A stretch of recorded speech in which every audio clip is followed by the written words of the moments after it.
За сайн байцгаана уу? Намайг Номинзэл гэдэг. Навалт Тэнгэрлэл гэдэг.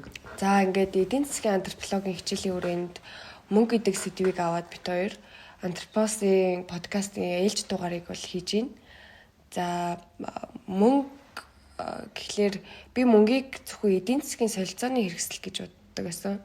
Эдийн засгийн антропологийг үзээд бол нийгэм соёлын харилцаанд бэлэгдлийн, эрх мэдлийн, ёс суртахууны утгыг гүнзгий агуулж идэм байна гэдгийг бол ойлгосон. За мөнгөний талаар ярихад бол хамгийн түрүүнд мөнгөний үнц нь хаана орж ийнэ гэдэг талаар ярих нь зөв байх. За тэгээд зүгээр л нэг ингээд харах юм бол цааш штэ тий. Тэнгүүт энийг яг юун үнцэнтэй болгоод байгаа гэхлээр нийгмийн харилцаа үнцэнд оруулж байна. За одоо жишээ нь ингээд улс орон тогтворгүй болоод банкнууд дампуураад төргийн хааш унлаа гэж үдээ. Чи мөнгө хадгалах шаардлага гарвал хамгийн түрүүнд юу хийх вэ? Мөнгөө солиулах ч юм уу. Одоо доллар орч солиулт юм уу? Эсвэл одоо йон орч болгодог ч юм уу одоо. Одоогийн байдлаар хамгийн их тогтвортой ханштай гэвэл одоо Америкийн доллар байгаа штэ. Яагаад би доллар болгож байгаа юм бэ гэхлээр ингээд Америкт одоо ингээд зах зээл ингээд одоо ингээд мөнгөнийхээ үнцнийг ингээд аталтахгүй явж байгаа маа. Тийм болохоор би ингээд Америкт ингээд итгээд ингээд солиулж байгаа маа. Тий. Яг зөв. Ер нь бол Америкийн долларт нь биш Америкийн улсад нь итгээд байна л гэсэн үг шүү дээ, тий. Илүү их улс тогтвортой байдлыг нь одоо авч үзээд, эрх мэдлийг нь авч үзээд, тий. Мөнгөө доллар болгохны. Тэгээ бид бүхэн одоо ханшин унлаа гэхэд шууд мөнгөө хамгийн зөв, хамгийн сейф буюу аюулгүй орчинд руу шилжүүлж байгаа. За ерөнхийдөө бол Зимбабwe улсын жишээг байна. Энд дээр бүр үнэгүй тэр доллар нь ингээд цаас болоод хувирсан. Тэгээд цүнх дүүрэн мөнгөтэй очиод талхаж авч хүрэхгүй болтлоо ийм болж одоо үнэн цэн нь унсан байгаа хгүй юу. Энийн талаар ярихад 2000 онд Зимбабwe улсынхаа зээсэн өрийг төлөх шаардлагатай болоод за тэгээд энийхээ өрийг төлөх одоо шаардлага гараад ерөнхийлөгч нь одоо хөрөнгөтэй, цагаан арьстай гадаад хүмүүсийн хөрөнгийг хурааж эхэлсэн байгаа.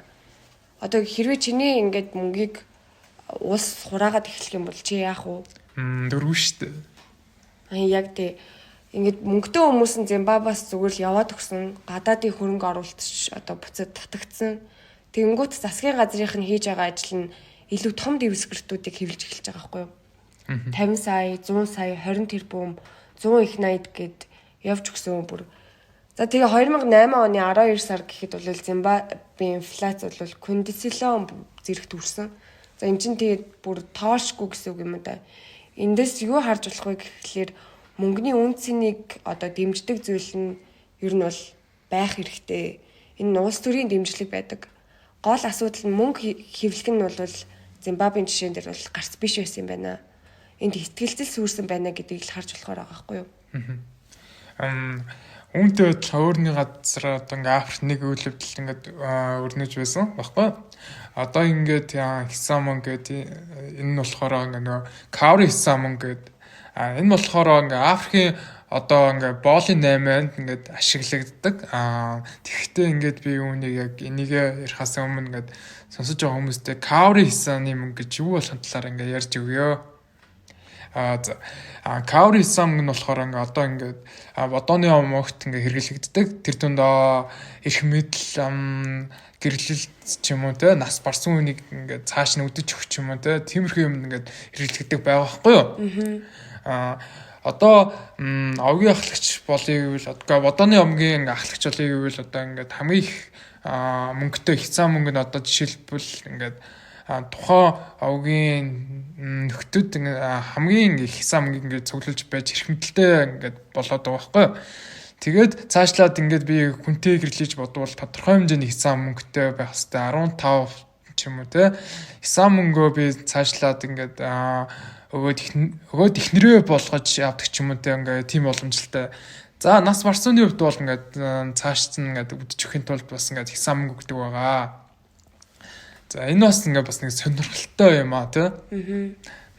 Тэгээд цаашаа одоо энийг ингээд үзэх юм бол боолын 8-нд ашиглагдаж байсан. Тэр чинь нөгөө тэр одоо нэг каури хисаа гэд байгаа чинь маш их мөнгө гэд байгаа шүү дээ тий. Ийм үн цэнтэй ховор зүйлээсэн гэж байгаа. Хэмжээ нь ерөөсөө 50 каури хисаа мөнгийг цуглуулж байж одоо эрх мэдэлтэй омгийн авахлагч болдог ч юм уу тий. 15 хисааг өгчиж гэрэлдэг ч юм уу. Гэрэлтийн энж болгож өгч яана л гэсэн үг шүү дээ тий. Тэгэхээр энэ юуг харуулж ийнэ гэхээр амар ховор ийм үн цэнтэй зүйл байсан байна гэдгийг харуулдаг байгаа байхгүй юу? Үүн дээр онцолж хилцэх зүйл болвол одоо даяарчлага бид даяарчлыг саяхнаас эхэлсэн юм байна гэж боддөө шүү дээ тий бид нар. Тэгтэл энэ каури хисааг болохоор Атлантын далайн орчимд далайн орчмын одоо тэр хэсэг газруудад маш ихээр нь хишгэлж исэн байгаа. Боолын 8-ны цаг үед тэр хисааг Энэтхэгийн далаагаас болохоор гарган авдаг гэсэн. Тухайн нутгийн хүмүүс бол хисааг загасжилж олоод тэгээд зах дээр хоол хүнсээ ч юм уу өөр зүйл авахтаа наймаалцдаг байсан байгаа. За тэгээд хисааг тэндээс одоо баруун Африк руу шилжүүлээд аваачаад 8-нд ашиглаад сүүл рүүгээ бүр боолын 8-нд бол ашиглаж байсан байгаа. За тэгээд энэ нь болохоор яг үе одоо 1833 онд Атлантын боолын одоо 8-ыг хориглох үед бол зогссон. Гэсэн хэдий ч гэсэндээ одоо 1840 онд бол далаа тэнгисийн одоо 8-нд дахин сэрэгдэн одоо ашиглагдчихсэн байгаа. Гэхдээ хисаагаар одоо хүн ингээд худалдаж авдаг гэсэн гэхээр одоо бас ингээд бодоход сони тий. Үнэхээр ингээд одоо нэг тийм авдаг байсан юм уу Новинзуулаа? Тий, амар сонирн байгаа. Тэгээ байж ирсэн генет одоо зүүн Африкт хисааг маш их хэмжээгээр олборлоод Баруун Африк руу амар бага өртгөр импортлсон байна. За тэгээд энэ дундаас нь яг вэ гэхээр 1850 онд мөнгөн дэвсгэрт одоо каври хисаа бол мөнгө авах болоод Григоригийн одоо ерөнхийдөө бол мөнгө авах болчихж байгаа байхгүй юу. Тэгээд Григоригийн тухай бол ярий. За наадар чинь болохоор ингээд фишерийн зарчим гэдэг юм маань орж ирэх хэвээр. Энэ болохоор мөнгөний дэдүүн ингээд үн цэнийг ингээд инфляцтай ингээд уйлдан тооцдог. Ингээд онол юм тооцдог онол юм аа. Одоо жишээлбэл миний гарт ингээд $1000 байгаа шүү дээ Новинзуулаа.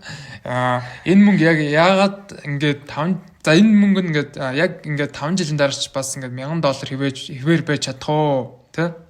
Инфляцийн нөлөөгөөр ингээд худалдаа авах чадвар нь буурах гэдэг ч юм уу тий?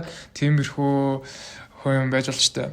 Ингээд орж ирж байгаа байхгүй юу? Тиймээс би ирээдүйд одоо ингээд авч болох орлого ашиг нэг үнэлэхийн тулд инфляцийг хасаад бод түнтэй ингээд тооцох хэрэгтэй. Нэг тиймэрхүү юм орж ирж байгаа маа Новинзуулаа.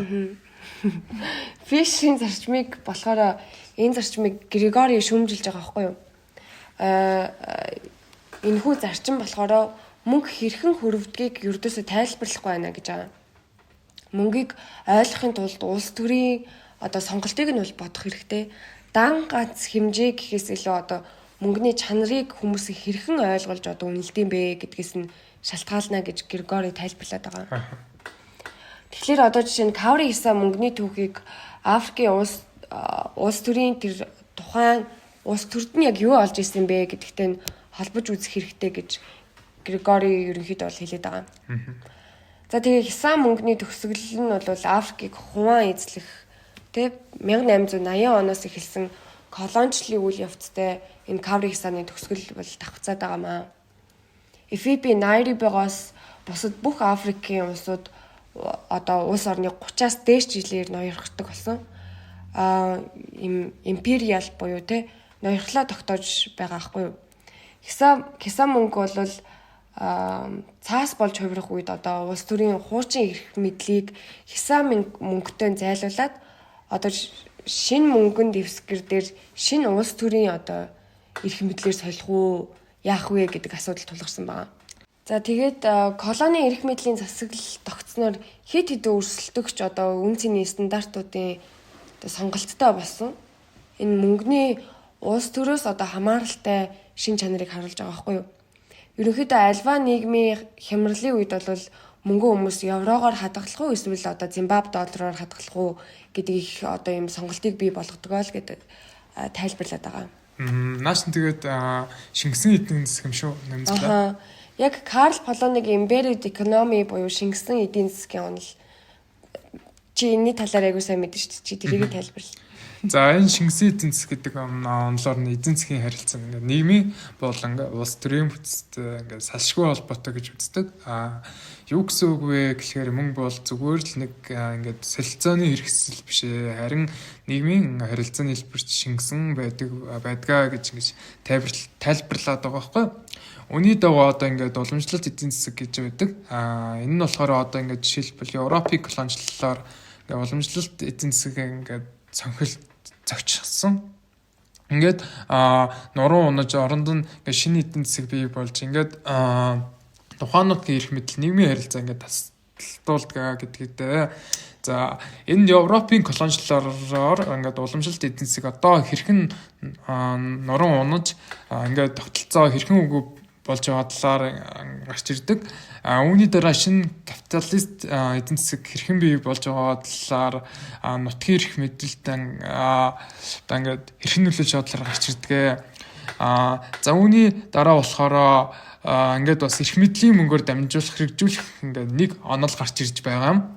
Энэ нь ингээд Европчуудын колоничлогдсон бүс нутагт өөрсдийн одоо мөнгөн системийг хэрхэн нэвтрүүлсэн талаар ингээд эдийн засгийн урсгалыг ингээд хянаж орон нутгийн удирдлага хэрхэн ингээд сулруулсан талаар ингээд гарч ирдэг.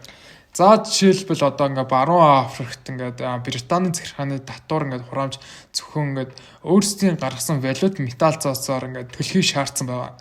Ингээд уламжлалт эдийн засаг оронгоороо өөрчлөгдсөн. Энэ талаар ингээд Григори ингээд үзээ. Энд чинь нөгөө нэгэрийн тип хүмүүстэй яг хавцалтаад байгаа шүү дээ. Одоо нэг жишээ яагаад байгаа байхгүй юу? Энэ хүмүүс нь болохоор яг юм хоорондоо бартераар одоо юм солилцоо байдаг. Тэгэд энэ нь болохоор Полоныгийн хэлдгээр сонгодог одоо embedded буюу нийгмийн харилцаанаас үүдэх эдийн засгийн хүмүүс байсан гэдэг байгаа. Төвчүүд барааж хэрэглээний эдийн засаг руу орохоос одоо зайлсхийж үүний тулд худалдаж авч зарж болдоггүй зүйлстэйсэн. Газрыг бол худалдаж авч болохгүй. Овг аймгаараа зохицуулах зорилттой байсан. За бартерын солилцоо нь бол 3 давхрахтай. Бартер дахь зарчмаар хүмүүст өөрт хэрэгцээтэй хүсэж байгаа зүйлээ бол авдаг. Гэхдээ яг юм тусгай зориултын одоо мөнгө гэж байгаад байгаа. Энэ зөвхөн одоо гэрэлтийн бэлэг солилцох журмаар хүн солилцдог. Мөнгө нь одоо юм бэлгийн шинжтэй бартер хэрэгсэл болохоор хүн худалдаж авч байгаа гэсэн үг л биш. За тэгээд энэ нийгмээс одоо мөнгөөр худалдаж авч чаддгүй зүйл бол байд юм байна гэдгийг энэ нийгмээс бол харж болж байгаа юм. За би тэгвэл special purpose money буюу тусгай зориултын мөнгөний талаар өөр жишээрж өгье. Одоо ингээд Лондонд Brixton гэдэг дүүрэгт тусгай зориултын мөнгө байдаг. Brixton pound гэдэг нь тэгээд энэ мөнгөний тэмдэгтийг томоохон сүлжээдлүүрээр хүлээж авдаг. Зөвхөн орон нутгийн жижиг бизнеснүүд донд хэрэглэгддэг. Ерөнхийдөө Brixton гэдэг дүүрэгтэй бол ингээд чөлөөтэй ашиглагддаг байгаа юм. Энэ бол мөнгөөр дамжуулан соёл орон нутгийн эдийн засгаа ингээд хамгаалж буй жишээ байж болох ч хамгийн гол асуудал ингээд Английн үндсэн ингээд паунд эсрэг гэх юм уу? Хөрөнгөтэй хүмүүсийн эсрэг ингээд илэрхийлж буй эсэргүүцэл гэх юм уу да. Энэ нөгөө сайн мөнгө, муу мөнгө гэдгээр тайлбарлаж болох юм тий. Сайн мөнгөний харилцаанд бол орох чадвар нь тухайн соёлын хил хязгаараар хязгаарлагддаг гэдэг байгаа байхгүй юу? Зах зээлийн харилцаанд нэг тийм одоо сайн хүрч чаддгүй гэх юм уу? Зөвхөн дотроо л эргэлддэг гэсэн үг. Муу мөнгө нь болохоор соёлын хил хязгаарыг даваад одоо харилцаанд ороод байна л гэсэн үг байхгүй юу? Сайн мөнгө нь одоо Brixton pound байж болох юм. Хүмүүсийг одоо итгэх итгэл нь сайжраад тэр мөнгийг одоо зөвхөн цуглуулдаг биш хэрэгэлдэг солилцоонд одоо ашиглаж гин гэсэн үг шүү дээ тий. Кавригаас яг ялгаатай нь Brixton pound нь Английн poundтай хамт одоо нэгэн зэрэг хамт хэрэглээнд ажиллаж чадаад байгаа байхгүй юу? Carry чинь болохоор өөр мөнгөнд тэмдэгттэй хамт орж чадаагүй шүү дээ. Үүнд бас нэг чухал юм Англи улсын төр нь одоо тэр мөнгийг хүлээн зөвшөөрөд байгаа явдлахгүй юу? Тэр нь л одоо Brixton Pound-д одоо ийм гол хүч байгааг бол илэрхийлээд байгаа. Муу мөнгө гэдэг нь болохоор яг уу одоо энэ муу мөнгөний гол юу нь болохоор ийм колоничлол эрх мэдэл ч юм уу миний бодож байгаа ойлгож байгаагаар бол ингээд ийм бусад соёлын хэл хязгаарыг давж ингэж ашиглагдаад байна гэдэг чинь өөрөө колоничлол эрх мэдлээ ингээд яасан байна юу гэдэг лээ одоо нэг юм эрх мэдлээ тогтооцсон гэх юм байна. Тогтооцсон юм байна гэдгийг бол жоохон хилээд ам болов уу гэж би бодсон. Би тэгвэл чамд одоо ингээд хаян судалгааг ирж өгье. Энэ судалгаа болохоор сайн мөнгө болон муу мөнгөний ойлголтын арай өөр талаас нь гарсан бас нэг судалгаа байгаамаа. Хаян судалгаанд ингээд судалгаагаа 2013 онд Монголын ингээд Монголд хийсэн энэ судалгаараа алтны халуурал буюу нинжа алт олборлогчдын нот хийсэн байгаамаа. Энэ судалгаанд бохир буюу бузар мөнгөний тухай авч үзсэн товчхон судалгаанаас ярьж өгөхөд ингээд Монголд уурхан ажилаа өгсөн талбар дээрээс нь ингээд хуваарь алт олборлож мөнгө олж байсан хүмүүсийн мөнгийг ингээд бузар гэж үзээд ойр орчмын дэлгүүрийн хүмүүс ингээд худалдаа авалт хийхэд ингээд 2000 төгрөгийн бараг ингээд жишээ нь 2200-аар зарах болдог. Нинжанаар ингээд өөрсдөө мөнгөө хурдхан зайлуулахгүй бол ингээд гайд төхөн гэж үздэг. Тэдний гэрийнх нь бузар мөнгө оллоо гэж үздэг тухай ингээд гол ойлголт юм аа. Эндээ тэд нэр ингээд олборсон алтаа ингээд Монгол банкнд өгч чаддаггүй. Ингээд яагаад гэвэл тэд ингээд хууль бус олборлогчд. Үүний цаана ямар санаа байна вэ гэхээр хууль ёсны ингээд болсон мөнгө бол ингээд цэвэр хууль бусаар болсон мөнгө бол одоо ингээд бохир гэх үзлийг гаргаж ирж байгаамаа. Одоо жишээлбэл ингээд тухайн уурхай бол хууль ёсны эрхтэй лицензтэй болохоор ингээд шууд ингээд цэвэр мөнгө болоод харин нинжанер бол ингээд ямар ч ингээд хуулийн лицензгүй ингээд шууд бусаар ингээд мөнгө олж байгаа болохоор ингээд бохир гэх ойлголт ингээд гаргаж ирж байгаамаа. Хаян судалгаа энэ үзэгдлийг одоо Мэри Доглас гэдэг онтологч бохирдлын онолоор тайлбарласан. Бохир зүйл гэдэг ингээд буруу зүйл биш юм аа. Харин ингээд барьлаасаа ингээд гажсан зүйл юм аа гэдгийг ингээд гаргаж ирсэн. За тэнгуут энэ ингээд хууль ёсных болчих юм бол тэрийг одоо ингээд бузар гэж үзэхэ болчих юм шүү дээ нэмзэлээ. За би энэ судалгаанаас бас нэг арай өөр зүйл анзаарсан. Нинжанер одоо алт олборлцоход шууд Монгол банкнд аваачаад тушааж өгч чадахгүй шүү дээ. Тэрийг одоо ингээд хууль бус болохоор гингүүт ченжүүдэд өгч юм уу те. Гэт дам аргаар алтаа зарж мөнгө олж байгаа байхгүй юу. За тэгэнгүүт алтны зах зээлийг одоо Төв банк бүрийн хиндэг штэ. Тэгэнгүүт хин нэгэн одоо шууд ингээл дураараа ухаал зараал байвал эн чинь Төв банкны хяналтыг алдагдуулаад явна штэ те.